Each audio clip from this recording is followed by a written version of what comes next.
হ্যাঁ, প্রিয় দর্শক, যেমনটা দেখছিলেন ভিডিওর মাধ্যমে, অর্থাৎ কুয়াকাটা পৌরসভার যে ভয়ঙ্কর একটা দৃশ্য এই মুহূর্তে আপনাদেরকে দেখানোর চেষ্টা করছি। কারণ পৌরসভার অর্থাৎ কুয়াকাটা পৌরসভার একেবারে সাগরের কোল ঘেঁষে যে একটি মার্কেট রয়েছিল, সর্দার মার্কেট, সেই সর্দার মার্কেটটা কিন্তু এক অংশ ইতিমধ্যেই গভীর সমুদ্র গিলে খেয়েছে।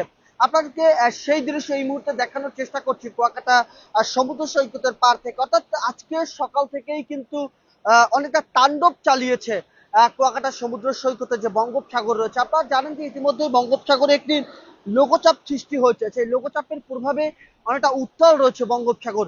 এই বঙ্গোপসাগরের যে প্রবল রয়েছে, যে বড় বড় ঢেউয়ের যে তাণ্ডব রয়েছে, সেই তাণ্ডবগুলো কিন্তু অগ্রসর হয়ে আঘাত হানছে এই যে সমুদ্র সৈকতের পাড়ে যে সর্দার মার্কেট রয়েছে সেটার উপরে। আমি আপনাদেরকে সকাল থেকে যে দৃশ্য দেখানোর চেষ্টা করছি খবর কুয়াকাটার মাধ্যমে, এখন তার একটু ব্যতিক্রম দেখানোর চেষ্টা করছি যে এখন পর্যন্ত সব থেকে বেশি ভয়ঙ্কর রূপে রয়েছে সমুদ্র সৈকতের পাড়ে যে ক্ষুদ্র ব্যবসায়ী রয়েছে তারা। আমরা তাদের সাথে এখনই কথা বলার চেষ্টা করব যে এখানে একজন ক্ষুদ্র ব্যবসায়ী রয়েছে, আমরা তার সাথে কথা বলার চেষ্টা করব যে বর্তমানে সমুদ্র সৈকতের পাড়ে আপনারা ব্যবসা করছেন, পরিস্থিতিটা কেমন? বর্তমান পরিস্থিতি আপনারা দেখতেছেন খুবই ভয়ঙ্কর। যেহেতু আপনার এই যে অমাবস্যার সময় আবার সমুদ্র প্রতি মাসে উত্তাল থাকে, তারপরে যেহেতু এখন বর্ষার সময়, এই কারণে এখন বর্তমানে খুব বেশি।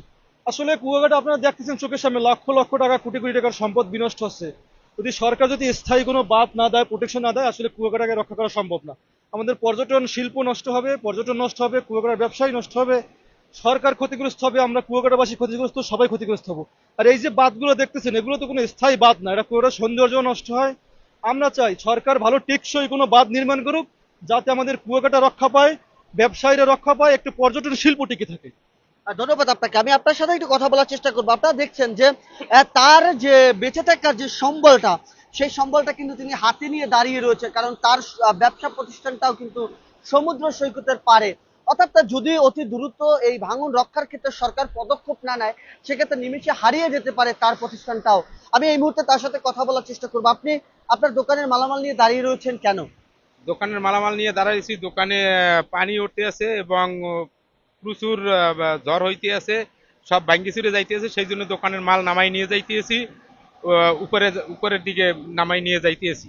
এই প্রিয় দর্শক, যেমনটা দেখছিলেন, আপনাদেরকে একটু জানিয়ে রাখতে চাই খবর কুয়াকাটার পক্ষ থেকে যে হ্যাঁ, প্রিয় দর্শক, আপনাদেরকে একটু জানিয়ে রাখতে চাই যে কুয়াকাটা সমুদ্র সৈকতে এই মুহূর্তে ভয়াবহ উত্তাল রয়েছে। তো তবে এখন একটু ভাটার সময় হয়েছে, সেই সময়ও কিন্তু অনেকটা ভয়ঙ্কর ঢেউগুলো কিন্তু আছড়ে পড়ছে এখানে। আমি আপনাদেরকে একটু